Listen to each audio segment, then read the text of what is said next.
Next CM తానే అంటూ కవిత ధీమా వ్యక్తం చేశారు. నిజంగానే కవిత సీఎం అవుతారంటారా?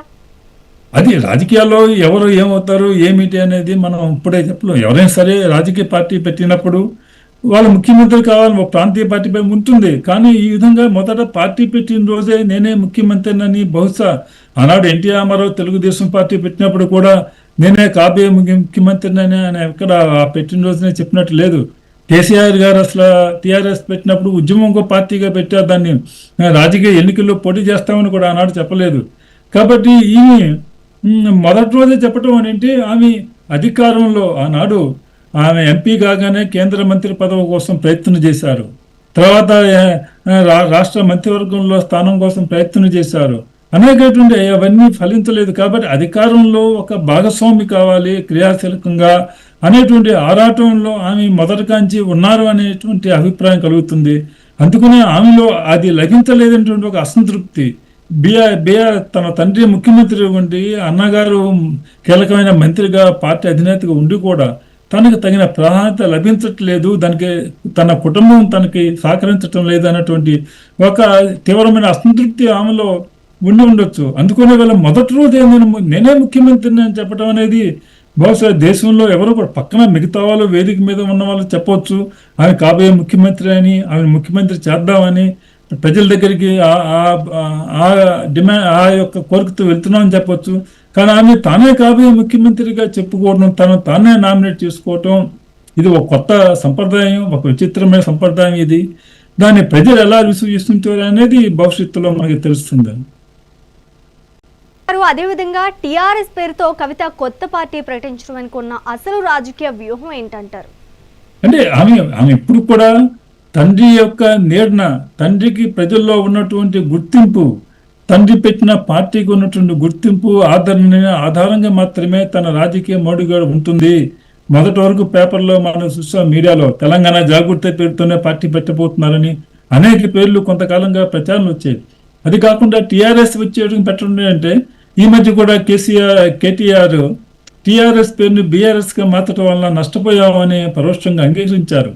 కాబట్టి తండ్రికి ఉన్నటువంటి ఐడెంటిటీ ఏదైతే ఉందో ఆ ఐడెంటిటీతోనే తన రాజకీయ మనుగడ ఉంది, భవిష్యత్తు ఉంది అనేటువంటి గుర్తింపు వల్లనే, అది లేకుండా సొంతంగా తను ప్రజల మధ్యకి వెళ్ళి ఒక ఐడెంటిటీ తెచ్చుకోలేను అనే గ్రహింపు వల్లనే ఆమె ఈ విధంగా దాని నుంచి దాంట్లో తన సింహభాగం పొందాలి. రేపు బీఆర్ఎస్ మళ్ళీ తిరస్కరిస్తే అప్పుడు తనని ప్రత్యామ్నాయంగా కాంగ్రెస్ని బీజేపీని కనుక ప్రజలు ఆదరించిన పక్షంలో తనను ప్రత్యామ్నాయంగా చూడాలి అనేటువంటి ఒక బలమైనటువంటి కోరికతో, ప్రయత్నంతో ఆమె పార్టీ ప్రారంభిస్తున్నట్లు ఆమె మాటలను బట్టి తెలుస్తుంది. బీఆర్ఎస్ ఆత్మను కోల్పోయింది అని కవిత చేసిన వ్యాఖ్యలు గులాబీ పార్టీలో ఎలాంటి ప్రకంపన సృష్టిస్తాయంటారు? అది వాళ్ళు ఆల్రెడీ ఆమె ఎవరు కవితతో ఉన్నారు, కవితతో ఇప్పుడు బీఆర్ఎస్ లో ఎవరైతే తగినటువంటి ఆదరణ లభించదో, వాళ్ళు ఆశించినటువంటి గుర్తింపు లభించదో, లేకపోతే ప్రాధాన్యత లభించదో, అలాంటి వాళ్ళు కొద్దిమంది ఇటు రావచ్చు. వాళ్ళు మొదటగా వాళ్ళు కాంగ్రెస్కి వెళ్ళే ప్రయత్నం చేస్తారు, లేకపోతే బీజేపీకి వెళ్ళే ప్రయత్నం చేస్తారు. ఆ రెండు పార్టీల్లో కూడా తమకి తగిన స్థానం లేదనుకుంటే అప్పుడు ఈ వైపు చూస్తారు. కాబట్టి ఇవన్నీ కూడా తన యొక్క ఐడెంటిటీ, తన యొక్క బీఆర్ఎస్కి తానే నిజమైన కేసీఆర్కి వారసురాలని అని చెప్పుకునే ప్రయత్నం చేయటం కోసమే ఆమె ఈ విధంగా వ్యాఖ్యలు చేస్తున్నారు. ఆమె నిజంగా వాటిలో అంత తప్ప వేరే అర్థం మనం చూడాల్సిన లేదు. ఆమె కేసీఆర్ని అసలైన వారసురాలని, నేను తన అన్న కాదు, తన లేకపోతే బావగారు కాదు అనేటువంటి సంకేతం ప్రజలకు ఇవ్వటం కోసం, ఆ విధంగా మద్దతు పొందటం కోసం ఆమె ఆ విధంగా మాటలు మాట్లాడమని అనుకుంటున్నాను. నరేంద్ర గారు, నిఘా నీడలో తెలంగాణ ఉందన్న విమర్శల ద్వారా ఆమె ప్రస్తుత గత ప్రభుత్వాల తీరును ప్రశ్నిస్తుందంటారా? ఆమె తప్పనిసరిగా ఆమె రేపు ప్రజల మధ్యలోకి వెళ్ళినప్పుడు ప్రజల యొక్క అనేక విషయాల మీద ప్రభుత్వాలని ఆమె ప్రశ్నించడం చూస్తూనే ఉన్నాం. అయితే ఎవరు కూడా ఒక విషయాన్ని తీసుకుని లాజికల్ కంక్లూషన్గా వెళ్ళే వరకు ఆ విషయం మీద పోరాడటం లేదు. ఆ రోజు బీసీ విషయం వస్తే బీసీల గురించి హడావడి చేస్తారు, రేపు మళ్ళీ ఇంకో సమస్య వస్తే ఆర్టీసీ కార్మికులు వస్తే ఆ విషయమే హడావడి చేస్తారు. మరి ఆర్టీసీ కార్మికులు సమ్మె చేసే వరకు ప్రతిపక్షాలు వారి డిమాండ్ల గురించి ఎందుకు గట్టిగా మాట్లాడలేదు ఇవాళ నేను సమ్మె ప్రారంభించే వరకు నిజంగా?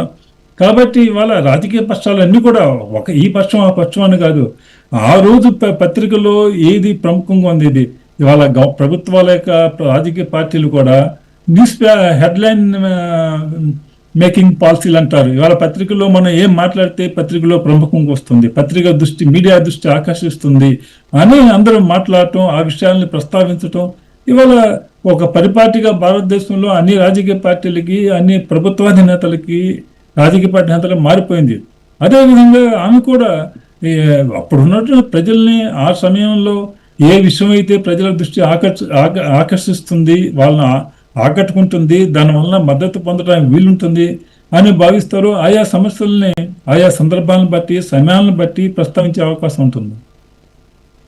నరేంద్ర గారు, అదే విధంగా గత పాలకుల వైఫల్యాలను ఎండగడుతూనే తప్పులకు క్షమాపణలు కోరటం ద్వారా కవిత ప్రజలకు ఏం చెప్పాలనుకుంటున్నారు? అదే ఆమె బీఆర్ఎస్, టిఆర్ఎస్ కి, కేసీఆర్ కి నేనే సరైన వారసురాలని, మా పరిపాలనలో కొన్ని తప్పులు జరిగి ఉంటాయి, జరిగాయి కూడా, వాటికి మన్నించి ఆ తప్పులన్నీ కూడా కేసీఆర్, కేటీఆర్, హరీష్ రావు ఖాతాలో వేసి ఆ ప్రభుత్వం చేసిన గొప్పతనం ఉంటే తెలంగాణ ఉద్యమం చేపట్టడం కానీ ఇతర మంచి పనులు ఉన్నాయో, ప్రజలను ఆకర్షించే పనులు ఉన్నాయో, అవన్నీ కూడా ఆ ఖ్యాతి ఎంత నాకు ఇవ్వండి అన్నట్టు పరోక్షంగా సంకేతం ఇవ్వడం అనమాట. ఆ మంచి పనులన్నీ కూడా వారసురాలుగా తను గుర్తించి ఆ జరిగిన పొరపాట్లు ఉన్నాయో, అయితే ఒక ప్రజలకి బాధ పెట్టేటువంటి సంఘటనలు జరిగాయో, ఒక ప్రయత్నాలు జరిగాయో, వాటన్నిటి కూడా వాళ్ళని తండ్రినో అన్ననో లేకపోతే బీఆర్ఎస్ పార్టీని వాళ్ళ బాధ్యులుగా చేసి వాళ్ళ మీదకి మీ కోపం వాళ్ళ మీద చూపించి ఆ పార్టీ మీద ఉన్న ప్రేమను మాత్రం నా మీద చూపించండి అని పరోక్షంగా చెప్పినట్లు భావించవచ్చు. నరేంద్ర గారు, తెలంగాణ సాధించిన కుటుంబం నుండి వచ్చిన కవిత ఇప్పుడు ప్రజలకు అమ్మలా ఉంటారని ప్రకటించడం వెనుక ఉద్దేశం ఏమై ఉంటుందంటారు?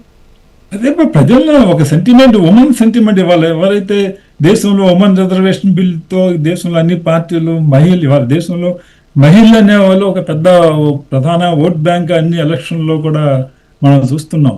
మహిళలను ఆకర్షించడం కోసం ప్రత్యేకమైనటువంటి పథకాలు ఇచ్చి ఆ పథకాలను ఎవరైతే ఎక్కువగా బాగా అమలు చేస్తున్నారో వాళ్ళు ఎన్నికల్లో మహిళా మద్దతు పొందడం చూస్తున్నాం. అదేవిధంగా తెలంగాణలో కూడా ఇవాళ ఒక చెప్పుకోదగినటువంటి మహిళా నాయకురాలు ఎవరు రాష్ట్ర వ్యాప్తంగా పేరు పొందిన వాళ్ళు ఎవరు లేరు కాబట్టి తనను ఆ విధంగా తెలంగాణ మహిళకి ఒక ప్రతిరూపంగా వాళ్ళ ప్రతినిధిగా చిత్రీకరించుకుంటూ ఒక పేరు చేసుకుంటూ ఆ సెంటిమెంట్తో తెలంగాణ మహిళలు మద్దతు పొందాలన్నటువంటి ఒక ప్రయత్నం కోసం ఆమె ప్రత్యేకంగా దృష్టి కేంద్రీకరిస్తున్నారు అని, అది తెలంగాణ అమ్మగా చూడాలి అన్నటువంటి ఆమె పిలుపుని మనం అర్థం చేసుకోవచ్చు.